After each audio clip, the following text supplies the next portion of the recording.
Welcome to all. तर आपलं बघा ऍक्टिव्ह पॅसिव्ह वॉइस चालू आहे. तर ऍक्टिव्ह वॉइस पॅसिव्ह वॉइस मधला एक पार्ट ऑलरेडी आपला झालेला आहे. तर तुम्हाला जेव्हा हा फ्युचर टेन्स बघायचा असेल तेव्हा तुम्हाला अगोदर प्रेझेंट आणि पास्टचा बघावा लागेल, तर तुम्हाला हे क्वेश्चन सॉल्व्ह होतील. ओके, तर आपण पाहिलं होतं व्हॉइस आहे. व्हॉइस म्हणजे टेन्स आहे. 12 टेन्स 12 टेन्स असतात आपल्याकडे. पॅसिव्ह वॉइस फक्त 8 टेन्सचा होतो. ओके, नेक्स्ट टेन्स मधला ऑक्सिलरी वर्ब घेतो, सब्जेक्टला ऑब्जेक्ट करतो, ऑब्जेक्टला सब्जेक्ट करतो, V3 plus by plus yes असतं. ओके, मग आपण आणि काही कोणत्याही फोर्थ टेन्सचा पॅसिव्ह वॉइस होणार नाहीये आणि काय तर फ्युचरच्या सेकंड टेन्सचा एक पॅसिव्ह वॉइस होणार नाही. इथपर्यंत आपण पाहिलेलं आहे. आता बघा फ्युचर टेन्स मधले काय तर फॉर्म्युले आपल्याला बघायचे आहेत. तर फ्युचर टेन्स मध्ये बघा वेगळं काहीच नाहीये, फॉर्म्युले इन द सेन्स काहीच नाहीये. तर सिंपल फ्युचर टेन्सचा फॉर्म्युला अगोदर तुम्हाला फ्युचर टेन्स मधले ऍक्टिव्ह वॉइस कसं लक्षात ठेवायचं हे तुम्हाला सांगून देते. फ्युचर टेन्स जर असेल तर शाल बीला शेवटपर्यंत सोडायचं नाही. बघा काय सांगते, फ्युचर टेन्स असेल तर शाल बीला शेवटपर्यंत सोडणार नाहीये. बघा सेम आपण बाकीकडे चेंज होतं, पण फ्युचर टेन्स मध्ये शाल बीला शेवटपर्यंत सोडायचं नाहीये. पण आता बघा मी पहिला अगोदर तुम्हाला सांगितलेले की तुम्हाला टेन्सचा पण व्हिडिओ बघावा लागेल की सिंपल प्रेझेंट टेन्स असेल तर एकतर V1 येईल, म्हणजे प्रेझेंट टेन्स असेल म्हणजे सिंपल वाला कुठलाही असेल, प्रेझेंट असेल, पास्ट असेल, फ्युचर असेल, V1 किंवा V2 येणार आहे.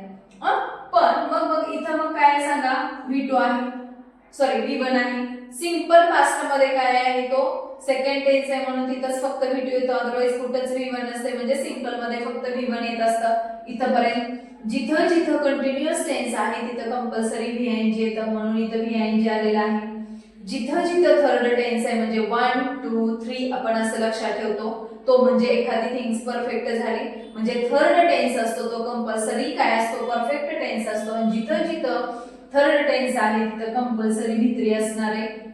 आणि जिथं जिथं ING दिलेला आहे तर तिथं काय असणार आहे, कंपल्सरी काय तर VING असणार आहे. आणि मग बघा आणखी आपण दुसरं पण तरीही विसरलंच तर कंटिन्युअस मध्ये IN आहे म्हणून ING करतो आहे. आणि तरीही विसरला तर आपण काय करतोय बघा, सेकंड टेन्स आणि फोर्थ टेन्स म्हणजे 2 2 4 आहे, म्हणजे तिथं काय येणार आहे, ING येणार आहे. इथपर्यंत सगळ्यांच्या लक्षात आलं वर्बचा फॉर्म. आता हेल्पिंग वर्ब कसे काय सांगितले तुम्ही, हेल्पिंग वर्ब मध्ये शाल विल शेवटपर्यंत सोडणार नाही. शाल विल लिहून घेतलं. सिंपल मध्ये कंपल्सरी V1च असतं. त्याच्यानंतर बघा आता कंटिन्युअस टेन्स हा सेकंड टेन्स आहे म्हणून इथं फक्त काय करायचे, ओनली 2 लेटर्स ऍड करायचे, म्हणजे विल बी आणि शाल बी प्लस VING. कारण कंटिन्युअस आहे म्हणजे आपण काय सांगितले, VING कंपल्सरी आहे. त्याच्यानंतर बघा थर्ड टेन्स आहे V3, इथं विषय संपलेला आहे. फक्त इथं काय करावं लागतं, हॅव घ्यावं लागतं. तर तेही हॅवच कसं काय बघा, आपण ह्याच्या अगोदर मध्ये प्रेझेंट मध्ये काय लक्षात ठेवले, प्रेझेंट को तू, पास्ट में कर, डू और डज को डिड में बदल, एम इज आर को वॉज वर में बदल, हॅव और हॅज को हॅड में बदल. हॅव आणि हॅज आहे कुठल्या टेन्स मध्ये तर आहे, थर्ड टेन्स मध्ये तर प्रेझेंट मधला, मग तिथं काय करायचं, हॅव घ्यायचं.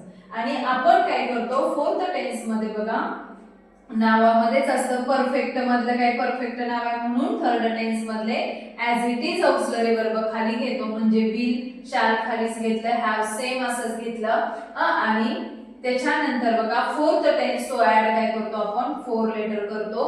आणि काय तर वर्बचा फॉर्म म्हणजे इथं काय तर कंटिन्युअस, सो VING कंपल्सरी. आणि मग काय येणार आहे, ऑब्जेक्ट येणार आहे. आलं लक्षात. हा फोर्थ म्हणजे फॉर्म्युले कशी बनवतात हेही सांगते, काय रट्टा मारायची पण गरज नाही, फक्त एक छोटीशी ट्रिक लक्षात ठेवायची. आता बेसिकली सांगितलं होतं की तुम्हाला काय तर कोणत्याही फोर्थ टेन्सचा पॅसिव्ह वॉइस होणार नाही, म्हणजे पुढे जायला आपल्याला काही ऑक्सिलरी वर्ब नाही, सो ह्याचा होणार नाहीये. त्याच्यानंतर बघा आता आपण काय करतो आहे, सिंपल फ्युचर टेन्स घेतो आहे. सिंपल फ्युचर टेन्स मध्ये नेक्स्ट टेन्स मधले ऑक्सिलरी वर्ब, फ्युचर मध्ये शाल विल तर सोडायचं नाही, object plus shall will plus second tense आहे म्हणून 2 लेटर ऍड केले. पॅसिव्ह वॉइस मध्ये कंपल्सरी काय येत असतं, V3 येत असतं, V3 plus by plus yes. आलं लक्षात. काहीच अवघड नाहीये, ऑब्जेक्ट प्लस शाल बी और will be plus V3 plus by plus yes. आता बघा आपण सायमल्टेनियसली 2 टेन्स लक्षात ठेवले होते, कुठले तर प्रेझेंट कंटिन्युअस टेन्स आणि past continuous am is are plus being plus V 3 plus by plus S, इकडे was were plus V 3 plus being plus V 3 plus by plus S. पण ते सोबत आपण म्हणजे हा नेक्स्ट व्हिडिओ बनवण्यामागचा उद्देश काय की फ्युचरच्या कंटिन्युअसचा पॅसिव्ह वॉइस होत नाही. ओके, हेही लक्षात ठेवा. म्हणूनच आपल्यामध्ये काय तर टोटल 8 टेन्सचा काय होतो पॅसिव्ह वॉइस होतो. आता त्याच्यानंतर बघा आपल्याला काय तर फ्युचर परफेक्ट टेन्स आहे. तर आपण सब्जेक्टला ऑब्जेक्ट करतो, ऑब्जेक्ट वरून घेतलं. नेक्स्ट टेन्स मधले ऑक्सिलरी म्हणजे shall or will plus have plus been, shall will plus have plus been. Passive voice मध्ये compulsory V 3 plus by plus S आहे. मी फॉर्म्युले कसे बनवले हे लक्षात आलं तुम्हाला. आता आपण काय करूया की क्वेश्चन काय पडेल बघा तुम्हाला. तर हा 1 मार्कचा क्वेश्चन असेल तुम्हाला. Change in active into passive म्हणजे 12 टेन्स मधले असतील सेंटेन्स. मग तुम्हाला काय करायचं 8 टेन्स मध्ये कन्वर्जन करायचंय. मग अगोदर तुम्हाला टेन्स आयडेंटिफाय करता यायला पाहिजे, तर तुम्हाला पुढचं काय पॅसिव्ह वॉइस होणार आहे. आता सोपं बघा, निधी क्लीन्स द रूम हा आणि सगळ्यात महत्त्वाचं बघा. आता काय होतं ऑब्जेक्ट, तुम्हाला ट्रान्झिटिव्ह इनट्रान्झिटिव्ह पण आहे. तर सेंटेन्स मध्ये ऑब्जेक्ट जर असेल तरच त्याचा पॅसिव्ह वॉइस होणार आहे, ऑब्जेक्ट नसेल तर पॅसिव्ह वॉइस होत नसतो. मग बघा निधी क्लीन्स द रूम. आता एवढं लक्षात आलं, निधी हा सब्जेक्ट आहे, क्लीन्स हा वर्ब आहे आणि द रूम हा ऑब्जेक्ट आहे. आणि वन्स अ वीक ऍडव्हर्ब आहे म्हणजे रिमेनिंग पार्ट म्हणा किंवा कॉम्प्लिमेंट म्हणा. तुम्हाला लक्षात येत नसेल तर काही गरज नाहीये, रिमेनिंग पार्ट्स मध्ये टाकून द्या. मग आता बघा आपण काय करणार आहे, ऑब्जेक्टला सब्जेक्ट करून घेतो पहिल्यांदा, द रूम घेतलं. पण तुम्हाला काय करावं लागेल, टेन्स आहे, क्लीन्स आहे, subject plus V1 plus S और एस आहे. म्हणजेच काय आहे बघा सिंपल प्रेझेंट टेन्स आहे. मग प्रेझेंट कंटिन्युअस मधला फॉर्म्युला काय आहे तर वॉज वर आहे. द रूम मग सिंग्युलर आहे का प्लुरल आहे. आणखी हे पण सांगितलं मी, कमी अक्षरवाला सिंग्युलर घ्यायचं, जास्त अक्षरवाला plural. Was am is are पैकी कमी अक्षरवाला इज आहे. द रूम सिंग्युलर आहे, इज. क्लीनचं क्लीनड, क्लीनड कधी क्लीन करते, the room is cleaned once a week. Remaining part आहे हा वन्स ए वीक. बाय कुणाकडून, by once a week by Nidhi. समजलं. आता त्याच्यानंतर नेक्स्ट बघा, इंडियन्स स्पीक मेनी लँग्वेजेस. आता मेनी लँग्वेज आहेत, खूप साऱ्या लँग्वेजेस आहे. स्पीक म्हणलेले इंडियन्स आहे, येस नाही इथं. मग मेनी लँग्वेज, मेनी सिंग्युलर आहे का प्लुरल आहे रे. प्लुरल आहे ना. मेनी लँग्वेज, खूप सारे लँग्वेज आहेत. मेनी लँग्वेजेस किंवा मेनी लँग्वेज म्हणा. Are speak simple present tense आहे म्हणून इथं काय आलं प्रेझेंट कंटिन्युअस मधलं काय आले तर auxiliary verb are. Speak, spoke, spoken ही 3 फॉर्म असतो. Spoken by Indians. नेक्स्ट बघा मिस्टर दत्ता. बघा मिस्टर दत्ता हा काय आला present continuous. Fruits and vegetables हा झाला ऑब्जेक्ट फ्रॉम द मार्केट. आता पुढे ऍज इट इज लिहा तुम्ही. हा झाला ऑब्जेक्ट आहे. Fruits and markets, fruits and vegetables, fruits and vegetables from markets, from marketable correct. हा आता बायज आहे म्हणजे सिंपल प्रेझेंट टेन्स आहे. मग फ्रुट्स अँड व्हेजिटेबल्स आहे म्हणजे इथं काय येणार आहे आर. बायचं काय येणार बॉट V3. बॉट बाय कुणी केलेलं आहे रे तर मिस्टर दत्ता. ओके. त्याच्यानंतर नेक्स्ट बघा आहे की balloon paints the fence in the garden. Subject आहे, वर्ब आहे, ऑब्जेक्ट आहे in the garden. As it is लिहायचं असेल तर ऑब्जेक्ट आपण करून टाकूया the fence in the garden असं लिहिलं तरी चालेल. ज्यांना जमत नाही त्यांनी डायरेक्ट असं लिहून टाका. पेंट्स आहे V1 प्लस एस और एस सिंपल प्रेझेंट टेन्स आहे. मग द फेन्स आहे म्हणजे इज आहे, इज. पेंटेड, पेंटचं V3 form painted by Barun. त्याच्यानंतर बघा आता इथं Usha ate the last slice of cake. The last slice of cake हा झाला ऑब्जेक्ट. एट आहे V2 आहे म्हणजे काय करावं लागेल, सिंपल पास्ट आहे, वॉज वर घ्यावं लागेल पास्ट कंटिन्युअस मधलं. मग बघा द लास्ट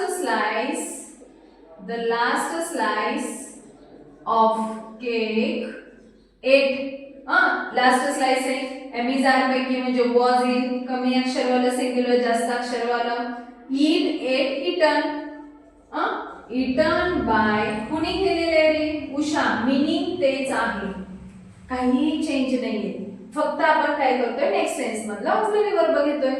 त्याच्यानंतर बघा Ishita is looking, am is are plus ING म्हणजे प्रेझेंट कंटिन्युअस आहे. आफ्टर मिस्टर जोशीज काय looking after mister Joshi's plate. आता हा काय झाला मिस्टर जोशीज, पेट्स हा काय झाला ऑब्जेक्ट आहे. मग बघा एमिजार आणि वॉज वर जर असेल तर एमिजार बीइंग वॉज वर बीइंग करतो, हे विसरायचं नाही. मिस्टर जोशीज पेट्स, बघा मिस्टर जोशीचं काय आहे तर पेट्स आहेत, अनेक सारे पेट्स आहेत. मग आर काय पेट्स आहेत ना, म्हणून are being looked with form looked by Ishita. तर बघा इथं काय आहे तर सगळे आपल्याला दिलेले काय तर नाउन आहेत, पण मी आता इथं काय करते बघा, इथं की मी शी घेते, शी राइट्स अ लेटर. आता हे सोपं आहे, एकदम सोपं आहे, तुम्हाला हे सोपं जाईल. हा सब्जेक्ट आहे, राइट्स आहे म्हणजे काय आहे रे, यस आहे, सिंपल प्रेझेंट टेन्स आहे, आणि हा काय तर ऑब्जेक्ट आहे. मग काय आहे ना, आपण ऑब्जेक्टला सब्जेक्ट करून घ्यायचं. ए लेटर सिंग्युलर आहे का प्लुरल आहे, ए आहे, ह्याच्यावरून लक्षात येतं की सिंग्युलर आहे. एमिजार पैकी is, write, wrote, written, is written by. आता शीचं काय करावं लागेल तुम्हाला, नॉमिनेटिव्ह केसचं ऑब्जेक्टिव्ह केस करावं लागेल, म्हणजे बाय हर. इथपर्यंत बघा हे आपलं, तर हे पण ह्याच्यामध्ये काय ते चेंज आहे. आता मी इथं काय करते, सुधा वॉज रायटिंग अ लेटरच्या ऐवजी he was writing a letter करते, तुम्हाला लक्षात येईल. आता बघा इथं सोपं दिलेलं आहे. एमिजार असेल तर एमिजार बीइंग घेतलेलं आहे इथं. आता इथं वॉज वर प्लस रायटिंग आहे म्हणजे वॉज वर प्लस बीइंग घ्यावं लागेल. आपण ऑब्जेक्टला सब्जेक्ट करून घेऊया अगोदर. ए लेटर, आता वॉज आहे त्याने दिलेलंच आहे, सिंग्युलर का प्लुरल हे क्रॉस चेक करायचं, पण सिंग्युलर असेल तर वॉज घ्यायचं. A letter was being written by. आता बघा बाय हीचं काय येणार आहे, ही येणार आहे, तर तुमचं ते काय तर ऑब्जेक्टिव्ह केस काय तर लर्न असणं गरजेचं आहे. त्याच्यानंतर वर्बचे V1 V2 आणि V3 फॉर्म पण काय तर लर्न असणं गरजेचं आहे. मी अगोदर तुम्हाला काय तर ते दिलेले आहे. Ram is writing a letter, इथे एमिजार प्लस काय होतं VING, इथे एमिजार प्लस VING, इथे वॉज वर प्लस VING, मग इथे एमिजार आहे. परत बघा मी जर केलं राम इज रायटिंग लेटर्स, सोपं बघा मी ए लेटरच्या ऐवजी लेटर्स करते, परत कन्फ्युजन नाही व्हायचं. राम सब्जेक्ट आहे ना, आता हे बघा ऑब्जेक्ट आहे, मी काय करते आता लेटर्स अनेक लेटर्स आहेत ना, तुम्हाला वर्ब गुणानुसार घ्यावं लागतं सब्जेक्ट नुसार. आता नाकी बघा रामनुसार इथं ई झालेलं आहे, पण तुमचा सब्जेक्ट इथं काय आहे लेटर्स आहे, ह्याच्यानुसारच तुम्हाला ऑक्सिलरी वर्ब घ्यावं लागेल. म्हणजे letters R being right, wrote, return V3 form असतो, रिटर्न बाय राम. जर समजा इथं लक्षात ठेवा रामच्या ऐवजी इथं ही असतं तर तुम्हाला इथं काय घ्यावं लागलं असतं, हिम घ्यावं लागलं असतं. आलं लक्षात?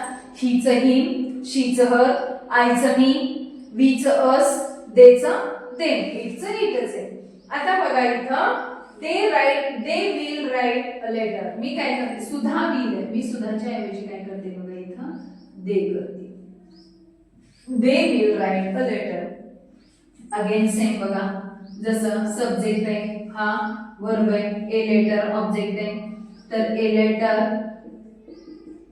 लेटर विल आहे, पण आपण काय करतोय नेक्स्ट टेन्स मधला ऑक्सिलरी वर्ब करतोय, म्हणजे विल प्लस V1 आहे बघा इथं, V1 आहे म्हणजे सिंपल टेन्स असणार आहे. नेक्स्ट टेन्स मधलं शॅल विल मध्ये काय सांगितलं तुम्हाला, शॅल विल शेवटपर्यंत सोडायचं नाही. Second tense so add two letter म्हणले आणि fourth tense so add 4 letter. मग आता बघा सेकंड टेन्स येतोय कंटिन्युअस वाला, म्हणून आपण काय करायचं, will be, write, wrote, written, by. आता देचं काय होणार आहे, देम. आलं लक्षात. बघा परत एकदा सांगते, ऍक्टिव्ह पॅसिव्ह मधला आपण प्रेझेंट पास्ट अगोदरच्या व्हिडिओ मध्ये अपलोड केलेला आहे. तर हा फ्युचर आहे. फ्युचर मध्ये शॅल विल शेवटपर्यंत सोडायचं नाहीये. सिंपल टेन्स असेल तर V1 सगळ्याच टेन्स मध्ये तर V1 येणार आहे एक्सेप्ट पास्ट टेन्स सोडून. त्याच्यानंतर second tense so add 2 letter म्हणायचं. थर्ड टेन्स मध्ये हॅव घ्यायचंय आणि V3 फॉर्म असतो. थर्ड टेन्स मधले you take as it is auxiliary verb from third tense into fourth tense मध्ये ऍज इट इज घ्यायचं. Fourth tense so add 4 letter and continuous there is VING. It means 2 2s are 4. इथपर्यंत basically सांगितले. Second tense fourth टेन्सचा passive voice होणार नाहीये, म्हणून आपण काय करतोय, सिंपल प्रेझेंट टेन्स मध्ये काय तर फक्त प्रेझेंट कंटिन्यूअस फॉर्म्युले घेतलेला आहे आणि सॉरी प्रेझेंट नाही फ्युचर, आणि फ्युचर परफेक्ट मध्ये काय केलेलं आहे तर फ्युचर परफेक्ट कंटिन्यूअस चे म्हणजे shall will have been plus V3 plus by plus yes हे घेतलेलं आहे. आणि 1 बाय 1 आपण काय केलेले तर याचे एक्झाम्पल्स बघितलेले आहेत. मला वाटतं आता तुम्हाला ऍक्टिव्ह पॅसिव्ह मध्ये काही डाऊट नसावा. ओके, आणि जर तुम्हाला व्हिडिओ आवडला असेल तर लाईक करा, सबस्क्राईब करा, आणि जे तुमच्यासारखे असेच मुलं आहेत की त्यांना काय तर जेणेकरून आपल्याला ट्रिकचा थोडासा फायदा होईल. थँक्यू.